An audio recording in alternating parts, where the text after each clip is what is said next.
Hello and welcome to Veterans of the Valley. I'm Tom Turbyville. Last week we introduced you to Coach Ray Akins, who long before he coached a down of football was involved in far more serious battles, like World War II's Battle of Okinawa, known as Operation Iceberg, near war's end in the Pacific Theater. Ray Akins told of the death and other horrors of war that he witnessed. After the bomb was dropped and the Japanese surrendered aboard the USS Missouri in August of 1945, the occupation began, and Ray Akins' unit was sent to China, where the fighting continued and some politics got in the way too. And then there's 38 years coaching high school football in Texas, the last 23 for the Gregory Portland Wildcats, where he coached his son Marty, who would lead Darrell Royal's Longhorns in the mid-70s. And today we will save plenty of time for Ray to brag about his grandchildren and his grandson, Drew Brees, quarterback of the New Orleans Saints. Welcome, Coach Ray Akins, back to Veterans of the Valley. Ray, it's a pleasure to have you back again. We want to continue with your service in World War II. After the bombs were dropped in August of 1945, despite the heavy casualties that your unit took, you were assigned to occupational duty in China. I want you to talk about that, what that involved. I know that you couldn't go ashore because of the mine, so you actually had to offload the fishing boats, right, to get on shore to China. The Chinese, they call them Chinese junkies, and they haul coal in there because there was some coal in the bottom when we got in there. Right. Probably about 30 or 40 of us in one of those boats, and it was a little town called Tsingtao, right on the border of China. Tsingtao and Qingwangtao, and that's another one. But we kind of rendezvoused there, and then we got on a train, and it was kind of like a military train, really. The tracks wasn't any wider than 3 feet, and but anyway, it was like a boxcar. Right. And you could see out, and so they filled up the boxcars with us, and we traveled several hours, and then we got to Tientsin, China. And Tientsin, China at that time was about 3 million population. Wow. And we were sent there to tell the Japanese or get them to understand that the war was over, because they didn't have any way of knowing the war was over. Right. And and also to repatriate the Japs back to Sasebo, Japan. So when we got there, of course, I can remember 2 or 3 instances, but one night we were in this school there in China and in Tientsin, and we heard these here clicking them, down those Japanese had them boots on, and they were coming down the hallway, and we all slid in this room because we knew they might open fire on us any time. And they did, and of course we had some more Marines killed there and some more Japanese killed there. But the old British barracks is where we had our compound, and it had about 12 foot high, and it was about, I'd say, 2.5 feet thick. With big high rocks up there, and then that wire on the top, and big iron gates at the opening. But I spent probably about 4 to 5 months there. Right. And so while we were there, of course, there's some of the things that's too hard to tell. I'll tell you. Yeah. But anyway, I like to tell this story because I didn't have it before. Hugh Tao and I decided that we wanted to go to church. And we hadn't been out of the compound much, but you had to be careful because these rickshaw men sometimes worked for some of these people that wanted to rob you. And they would take you because you didn't know how to get back. Maybe 2 miles down into Tientsin. And they had different compounds, they called them, the British and the White Russian and every different nationality, the Indians and everything. I mean, that they had different compounds for each one, and you could tell where each one of them, lived because they had different lawns, different houses, and everything like that. Right. But we got down there, and we went to that church, and it was huge. And so it really stayed in my mind ever since. Anyway, we went in there. Of course, they had all different languages, but they sang songs, but they all in different languages, but they all had the same tune. And we were sitting behind these two good-looking girls, about halfway up there, and we knew they couldn't understand us, but in the end, I'll tell you about that. But anyway, up here on this stage, they had three. I wondered how they were going to preach to everybody. How they were going to talk. So they had these three pretty good-sized houses. I'd say about 8 by 10s.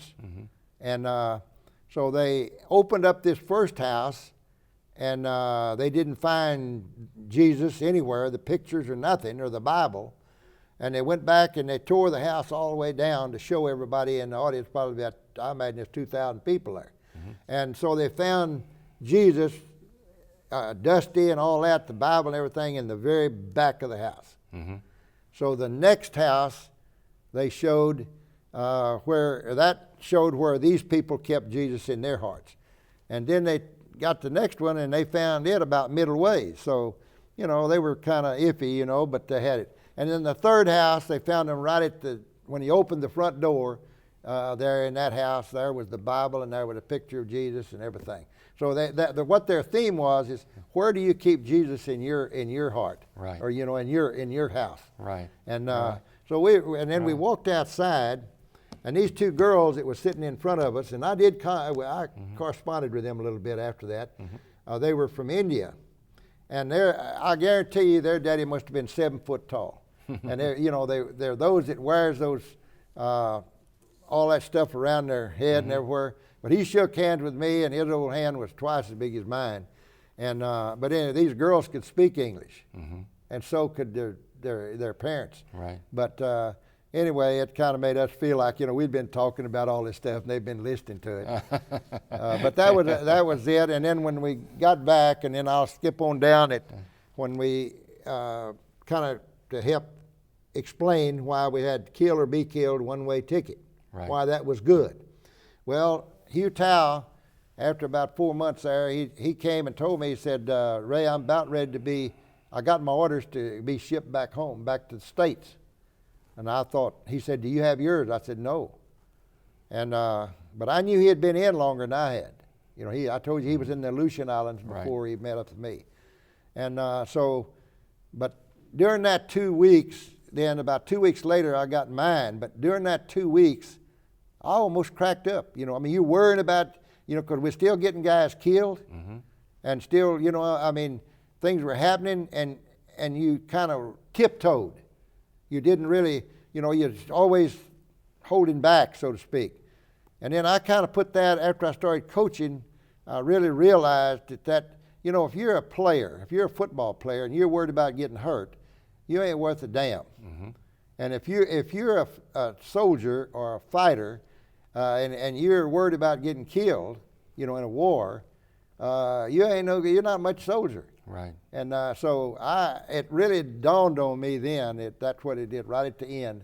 And so I really I think being in the Marines was a great lesson for me. And we're going to talk about how it influenced you in your football coaching. I talked in the intro about how politics got in the way a little bit, and what I was referring to is that you had told me about how things got a little bit testy with the Russians during this occupation, because the Russians, who of course were our allies during World War II, they were there. U.S. soldiers were there to repatriate the Japanese and to send them back home. The Russians were not necessarily there for the same reason. When they would find a Japanese, a lot of times they would send them to Siberia, I guess, to be laborers for the Russians. And so you and the Russians were sort of on opposite sides of what to do with these Japanese, and it got a little testy there at times, Absolutely. right? I'd like to tell one more story that probably, while this was going on, the Russians wanted those Japanese, but there was another big compound.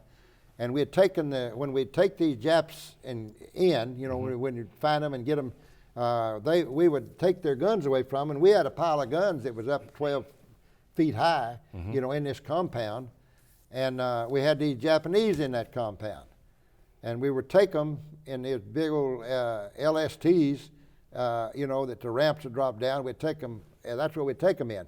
But the Russians, they started taking everybody that had, if they had both arms and both legs, they took them into Siberia to work, Right. and until they died. Right. And but this, what happened was is up in Peking, and now they call it Beijing, but Peking then, and our officers, we clashed with, pretty much clashed some with the Russians, because the Russians they wouldn't let us, do what we went there to do, and that's repatriate the Japs back to Japan. Right. And so they really, and by and large, but they broke. What happened one night? They bombed this or blasted this compound, and so we had to let the Japanese have their guns back. And so they took us out in a truck. Can you mind you there? I told you 3 million population, it'd be kind of like Houston, and they took us out and dropped us off with 2 Japanese and 1 Marine, about ever, and gave our guns back. Here we are with the people we've been fighting Against. You're standing and shoulder now, to shoulder. Now they're with us, more or less fighting against the other to try, Right. the Russians. I knew, and when I got back, I told everybody that Russia is who we're going to have problems with, And one day, I'm saying it right now, our problems are going to be with China or Russia. Right. Or And both. So you foresaw the Cold War even back Yeah. then, and that must have been strange. We want to get on to football, and you returned to the U.S. You were discharged. You enrolled at Southwest Texas in San Marcos. That's where you met Virginia. You played football. You told me one story. You played with a lot of guys who had returned from the war. Yes. And you were playing against some teams of kids that were just coming out of high school who were just 18-year-old kids. And it was pretty much no contest, right? That's right. Well, I felt really sorry in a way, because during my time there, see, a lot of these men that was in the war, and surprisingly, there was a lot of Marines there. Of course, our coaches, some of them, we had 5 coaches that came back, had been in the war, and one of them was really, probably everybody would remember him as Milton Jowers. And he was a tough, and he actually stayed in the Bobcat Hall with us, where the athletes stayed. Right. He lived there. But it was, actually, I went there, when I got home from San Diego, California, and got back home, within a week, my coaches had rounded me up. And one of them, named Bob Short, which went to Southwest Texas, he wanted me to go down, and I had grown quite a bit. I didn't weigh but about 140 pounds in high school, but Right. now I weighed 200. So they wanted me to go down there and see if I could get a scholarship. So I was working for the REA. I got a job with the REA there, and that's when they first started it, working for 40 cents an hour. Right. And but anyway, I went down and I worked out. There was only 33 boys got scholarships. We had to do jobs, around the school, sweeping out and mopping up, restrooms and everything. But anyway, that's my junior year. I met Virginia. Right. But Right. I got a scholarship in football and track, which was good. I want to get you on the coaching road. Your first coaching job was just down the road from Bryan College Station in Rosebud as an assistant coach, right? That's right. And then sort of take us through just where were your stops after Rosebud? I know you were at Lomita, you were at Goldthwaite, Freer. Where else before you got to Gregory Portland? What's the order of things here? Where I went was I was at my first job was at Rosebud, Right. as assistant coach, Right. in 1950. Okay. And then in 1951, I went to Lomita as head coach. Head coach. That's for the class. $2,700 a year. That's right. Plus $300 for coaching. That's right. Okay. Now, then we played Goldthwaite, which had been UIL had been suspended or kicked out of the UIL for a while. Yep. Before I ever got there, but they didn't have any equipment or anything, and but I decided that if I wanted to find out for sure if I could, if I was in the right profession. Right. So I went to Goldthwaite, and the coaching school that year, they said, "Oh, Akins, why would you want to go to a coach's graveyard?" And I told them, I said, I wanted to find out if I can really build a program. So we went there, and we stayed there for 3 years, And we did pretty well. We only got beat the second 2 years I was there, 3.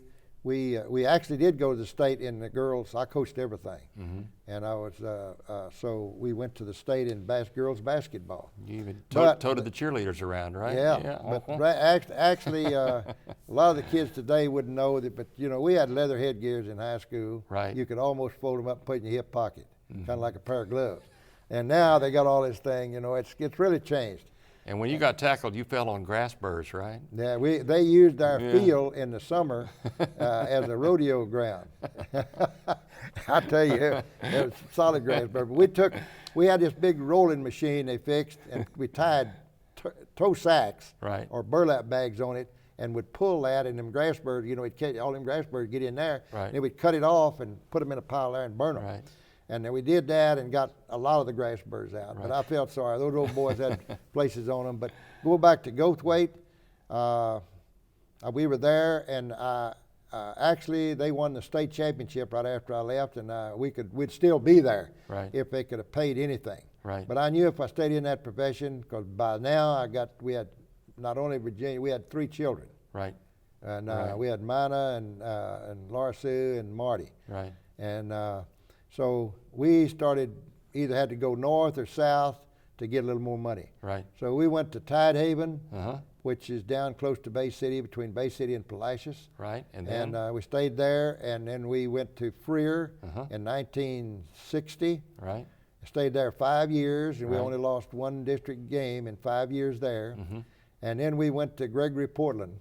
Right. And we stayed there 23 years, and we thought, well, we'll go there, because they didn't have anything either. So I went to 2 schools where they had never won anything to speak of. Right, right. And so I was real happy that we went there, because my superintendent, Mr. W.C. Andrews, which I owe a lot because he gave me the chance to come and be there, and he enjoyed going and making arrangements for these playoff games. Right. Right. We had a great time. At Gregory Portland, 23 years there, 3A state finals in 1971. You won 302 games, I think, in your entire coaching career. That's right. 200 and something of those at Gregory Portland. And one of your quarterbacks in those 23 years was your son, Marty. You had to be very proud to have coached your son, because he went on to a great college career at the University of Texas. Virginia and I are so proud of him, and we're proud of all of our children. But sure, of course. He, Marty was, he grew up, he was little and small, but he developed and he started working, and he was a kid that he wanted to do. You had to be really careful. In fact, he taught me a lot in my coaching, because I saw that if a lot of coaches think they have to do something or tell a kid something, or they're not doing their job.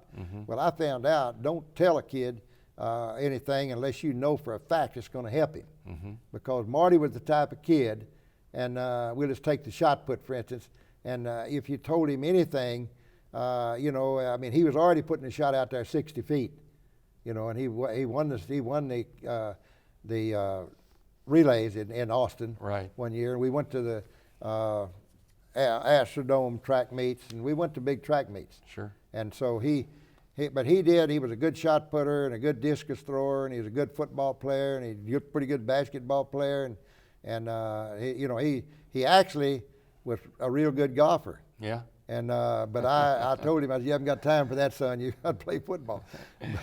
But he would, it's not, sometimes a dad and his son, doesn't work out. But Marty he was good enough, and I kind of put the squeeze on him, and the parents from the other boys and the boys rallied around Marty, and they were telling me, hey, put Marty in, whenever I didn't have him in. He finished at Texas in 1975, the year before Coach Royal retired, and he was really, I guess, Texas's last great wishbone quarterback, an All-American quarterback in the wishbone offense, which was tough to do, to become an All-American.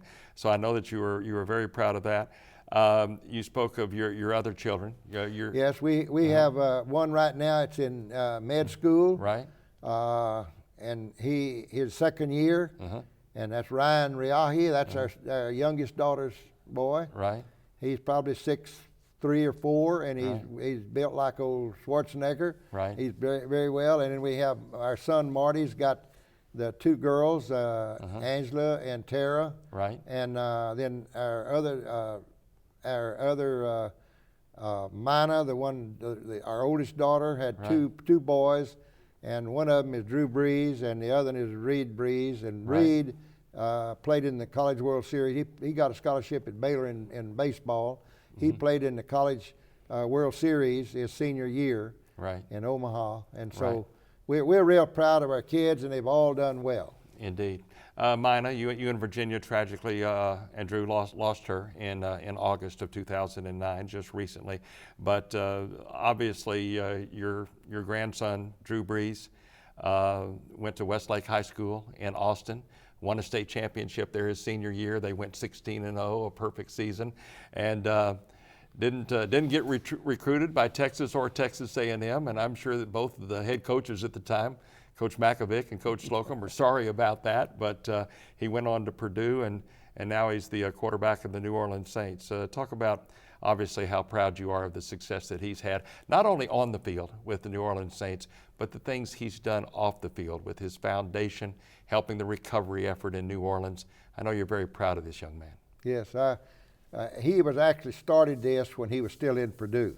Right. And he's got a street named after him in Purdue, Breezeway, while he was still there, which was great. Right. And but the thing that Virginia and I are most proud of our kids for is their generosity and helpfulness to others. Drew, he has this one where he has a dream,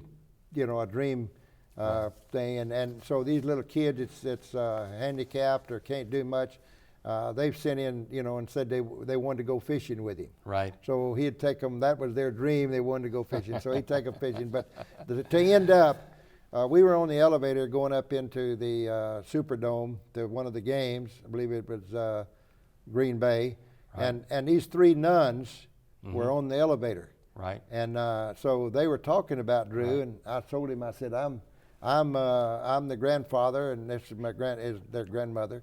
So they said, you know what? We don't know anything about football, but we know one thing. We're so proud of Drew for what he does for this, for the community of New Orleans. Right. We're running some pictures here as you talk, and we can look at those from your football career. That first one was you at Gregory Portland, coaching Marty Akins, your son.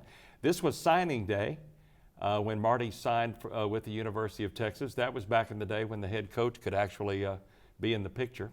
And there's Marty with a picture that was signed by Coach Royal.